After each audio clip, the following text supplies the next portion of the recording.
We've mapped the entire planet. We've barely seen any of it.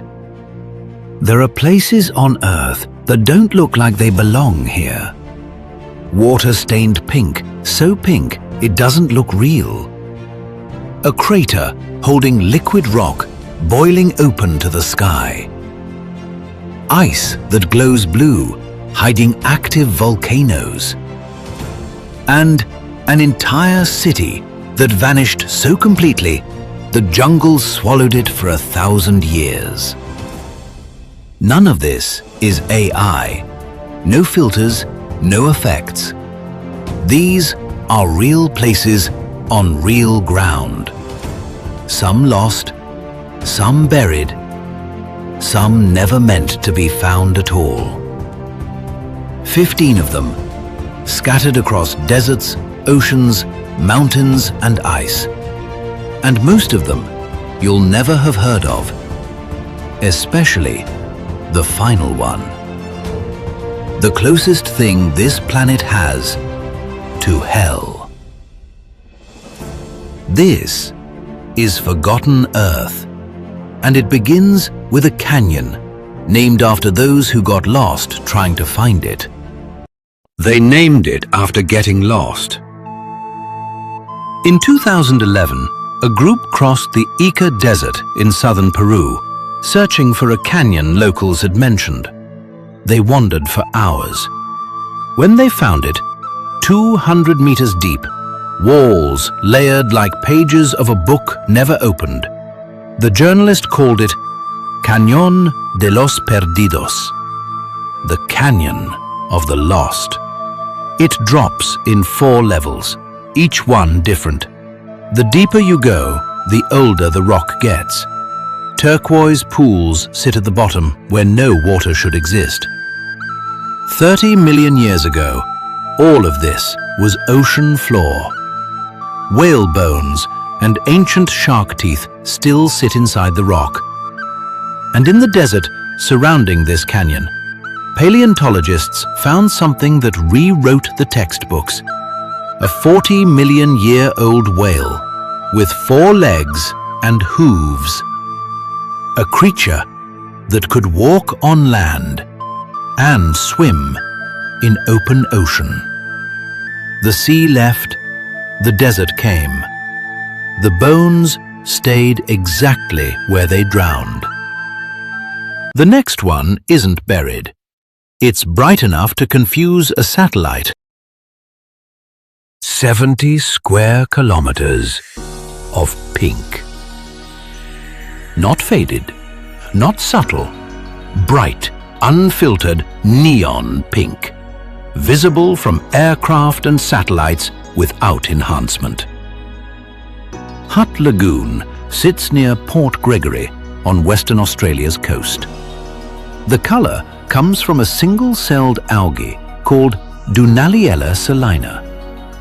When salt levels rise and sunlight hits, the algae floods itself with beta-carotene, the same red pigment found in carrots.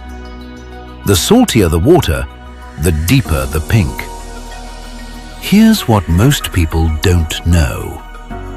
A company farms this lagoon, harvests the algae, extracts the pigment. It ends up in food coloring, cosmetics, vitamin supplements, baby formula.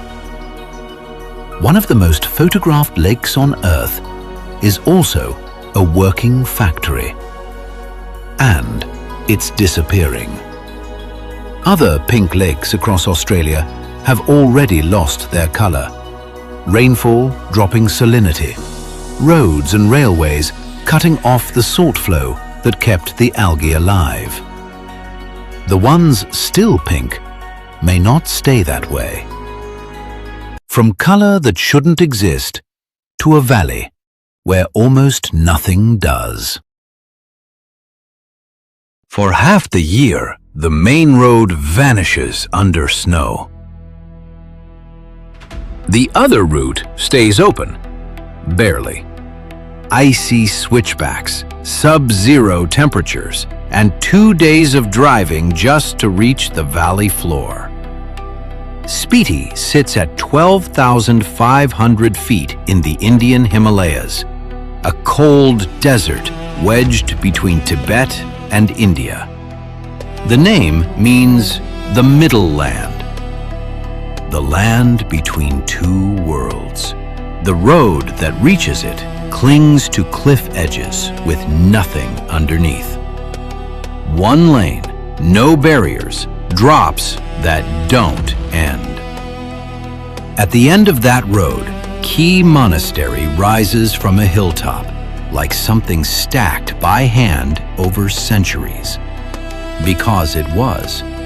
1,000 years of monks building room on top of room, white walls against brown mountains that hold nothing. Elsewhere in the valley, Dhankar Monastery hangs from a cliff face like it was never meant to survive. And high above, near the Kunzum Pass, Chandratal Lake sits at 14,000 feet, crescent-shaped, the water shifting from blue to green to orange, depending on the hour. In the village of Langza, ancient seashells sit loose on the ground. Marine fossils at the roof of the Himalayas. 14,000 feet above the nearest coastline. In winter, temperatures drop past -20. The rivers freeze solid. The villages vanish under white. And the snow leopard comes down from the peaks, one of the last places on Earth where it still hunts in the open. The main pass only opens for half the year. And even then, it barely qualifies as a road. The next one has water everywhere. Hidden inside a canyon, most hikers walk right past. 3 miles of sand. Dry, flat, nothing but red rock and heat. Southern Utah's desert at its most empty. Then the canyon narrows, the walls climb, and out of nowhere, 126 feet of water pouring over a sandstone cliff into a pool so cold it hurts. Lower Calf Creek Falls sits inside Grand Staircase-Escalante, over 1 million acres of protected wilderness. The waterfall has no business being here. The cliffs around it are covered in moss and ferns growing out of bare rock. A rainforest wall in the middle of a desert. The canyon got its name in the 1800s. Ranchers used these box walls as a natural pen for their calves. No fences needed. The cliffs did the work. Now, the only thing these walls hold is water that refuses to stop falling. Now, Brazil. A lagoon so clear you can count the fish from the surface. It sits on someone's farm. A private ranch in the deep interior of Tocantins, Brazil, hours from the nearest city, surrounded by nothing but green and silence. And in the middle of it, a lagoon fed by underground springs so clear you can see every rock on the bottom, like the water isn't there. Lagoa do Japonês. Named after a Japanese-descended landowner who once held the property. From above, the color shifts between emerald green and turquoise, depending on the light. From the surface, the rocks below look close enough to touch, even where the water is deep. People swim here, drift in small boats across it.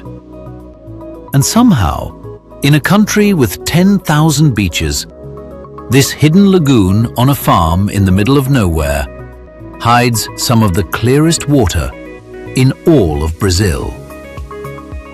That was silence and stillness. What comes next is 50 million legs moving at once. Every spring, the rain starts, and the ground moves. Millions of red crabs crawl out of the forests surrounding Cuba's Bay of Pigs and head for the sea. All at once, all in the same direction. The roads disappear under them. It takes a single crab a minute and a half to cross one road. Multiply that by millions. Cars slow to a crawl. Tires pop. The crabs puncture rubber with their pincers when threatened. Official numbers say 3.5 million die on the asphalt every season. And still, they keep coming. The Bay of Pigs. Most people know that name for one reason: the 1961 invasion that almost started a war. Now, every April, the most dramatic invasion here is an army of crabs reclaiming the coastline. They were here before the politics, before the roads. They'll be here after. From millions of legs above ground to absolute silence beneath it. The first thing you lose is the light. Then the sound changes. Everything above, wind, traffic, voices, gone. All that's left is water dripping from rock that hasn't seen the sun in thousands of years. Cuevas del Drag sits beneath the eastern coast of Mallorca, Spain. The Dragon Caves, named after a legend that pirates hid stolen treasure inside and left a dragon to guard it. The cave stretches 1,200 meters through the dark, and at the very end of it, an underground lake. Lake Martel, over 100 meters long, up to 12 meters deep, one of the largest underground lakes in the world. In 1896, a French explorer named Martel was hired by an Austrian archduke to map what no one had fully seen. He found the lake in total darkness. It had been there the entire time. The surface is so still, it becomes a mirror. Stalactites hang from above and repeat below, perfect copies reflected in something closer to glass than liquid. Boats drift through it, no current, no waves, just stone and silence, and the sound of water that's been dripping since before the island had a name. That was a world hidden beneath the ground. The next one is hiding above the clouds. Nearly 2,000 years ago, a Greek geographer drew a map of Africa. On it, he placed mountains at the equator and called them the source of the Nile. He called them the Mountains of the Moon. Nobody in Europe believed him. They were real. The Ruwenzori Mountains rise to 5,109 meters in western Uganda, Africa's third highest peak. Not volcanic, these were pushed straight up from the earth by tectonic force. And at the top, snow, glaciers, ice fields. On the equator, where there should only be heat. Below the ice, the vegetation stops making sense. Giant groundsels taller than people. 6-meter heather covered in moss. Plants that look like they evolved on a different planet. Scientists call it Africa's botanical big game. Climbers almost never come here.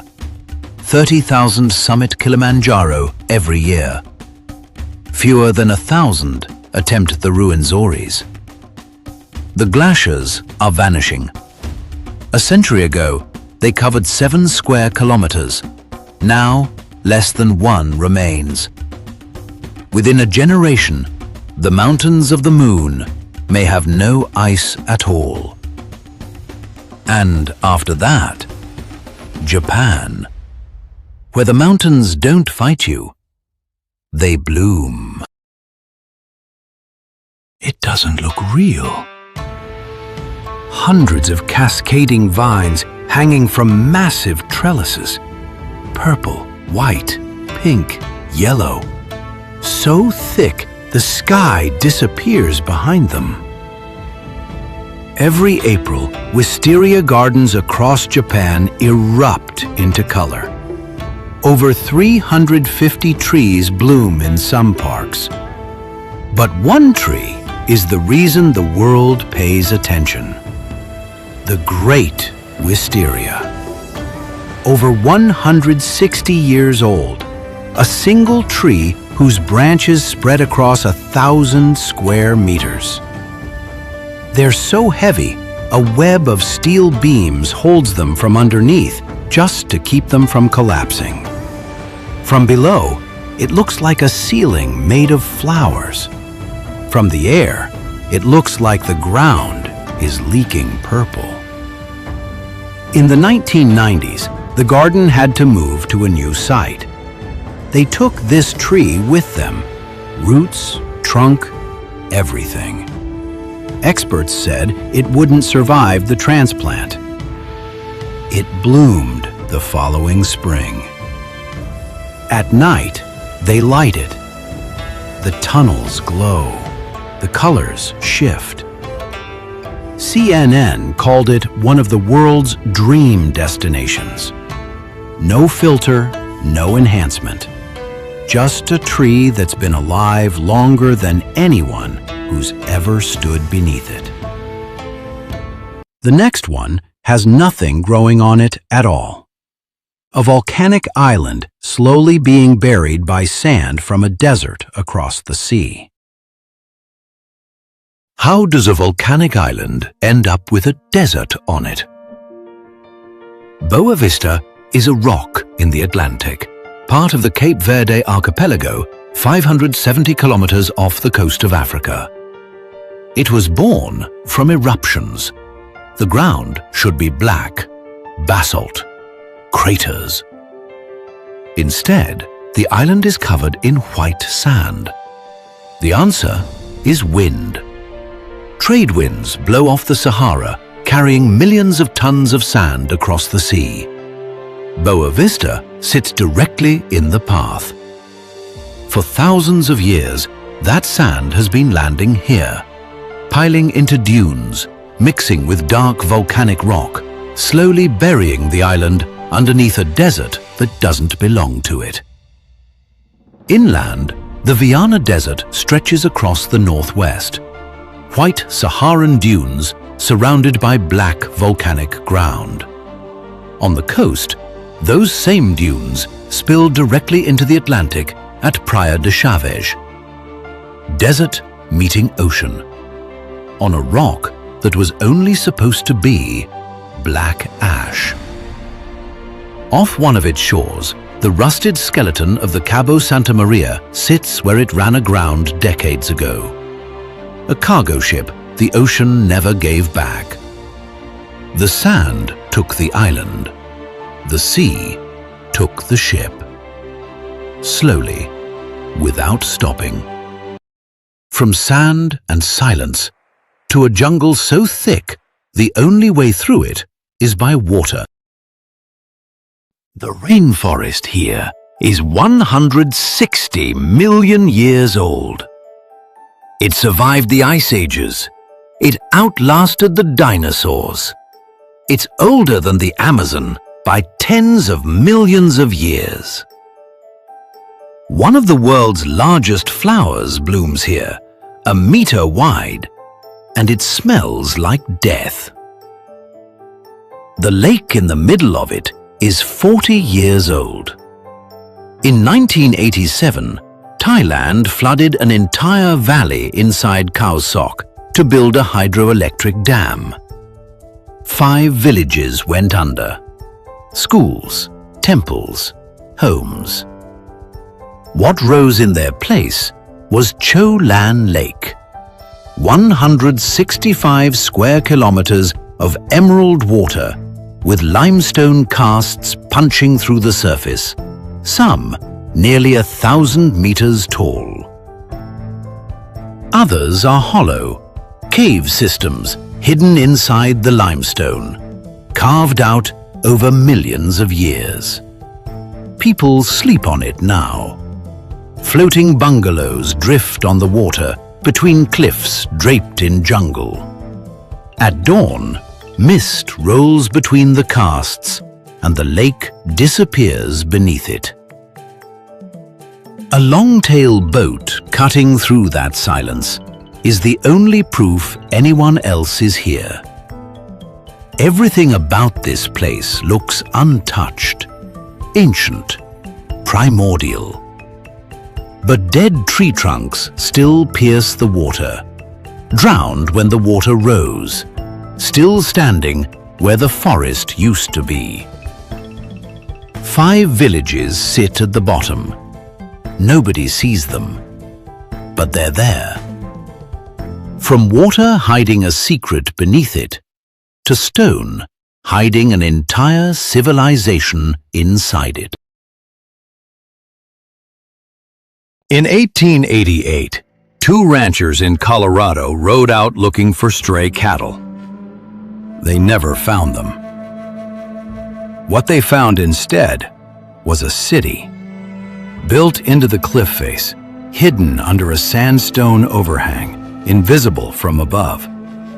It had been sitting there for 600 years, and the outside world never knew. Cliff Palace, North America's largest cliff dwelling, 150 rooms, 23 ceremonial chambers. Built by the ancestral Puebloans between 1190 and 1275, carved and stacked into a natural alcove in the rock that water had hollowed out over thousands of years. From a distance, it looks like the mountain grew a village inside itself. Around 125 people lived here, but Cliff Palace wasn't alone. It was the center of a network. 600 cliff dwellings scattered across the mesa. A civilization tucked into stone, hidden in plain sight. By 1300, every one of them was empty. Nobody knows exactly why. Drought, conflict, failing crops. They built a city that could survive centuries inside a cliff. Then they walked away from it in a single generation, and the rock held it exactly as they left it. The next one vanished the same way, but instead of rock preserving it, the jungle swallowed it whole. At its peak in the 8th century, this city held 90,000 people. By 900 AD, nearly all of them were gone. Tikal sits in the lowland jungle of northern Guatemala. For 700 years, it was one of the most powerful cities in the Americas. Pyramids over 60 meters tall, stone causeways connecting plazas, ceremonial centers built with cosmic alignment. Then the droughts came. The reservoirs turned toxic. The last monument anyone carved here is dated 869 AD. After that, silence. The jungle moved fast. Within a generation, roots split the stonework, canopy sealed over the temples, vines pulled walls into the earth. For 1,000 years, Tikal disappeared. When explorers arrived in 1848, The outside world thought the pyramids were just hills covered in trees. And here's what's still being found. In recent years, laser scanning from aircraft cut through the canopy and revealed an empire nobody expected. 60,000 structures still buried across the region. Highways, fortifications, entire districts. What we can see of Tikal today is only a fraction of what was built. The rest is still down there, waiting.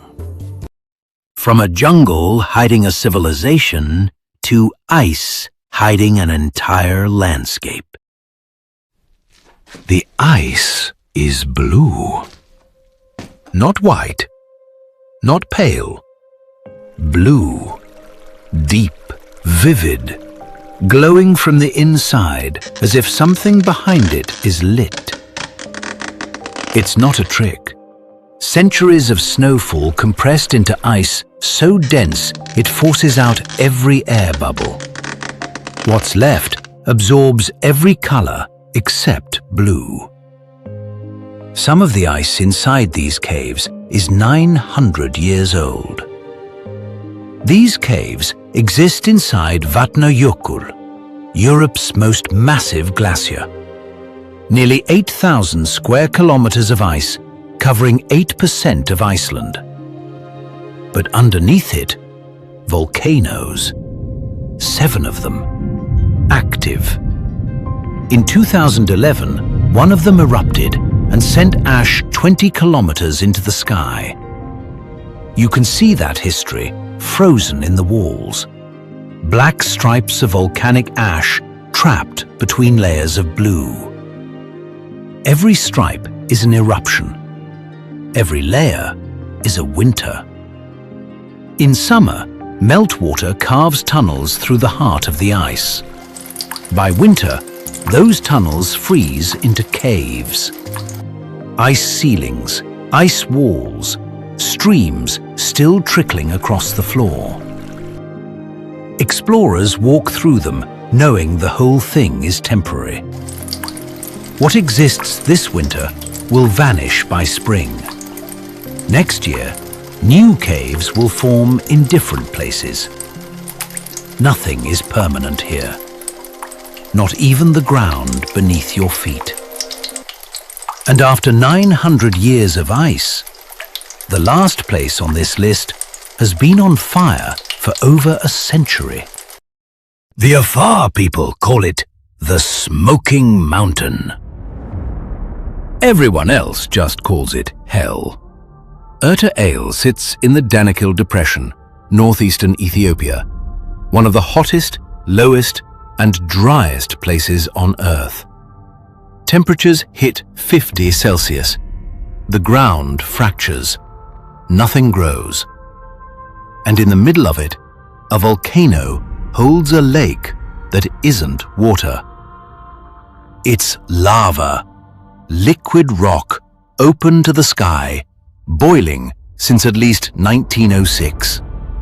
One of only a handful of persistent lava lakes on the planet.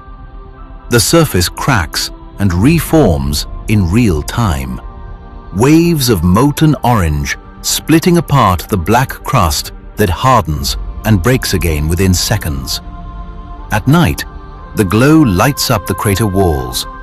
From the rim, you are staring into something the Earth was never supposed to show you. The force beneath it is tearing the continent apart. The crust is ripping open in 3 directions.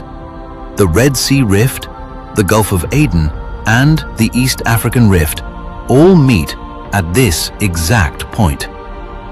With the rock stretched this thin, magma has nowhere to go but up.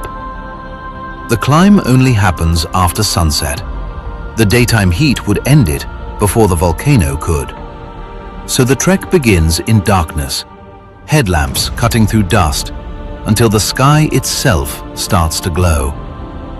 And at the rim, nobody speaks. The fire says enough.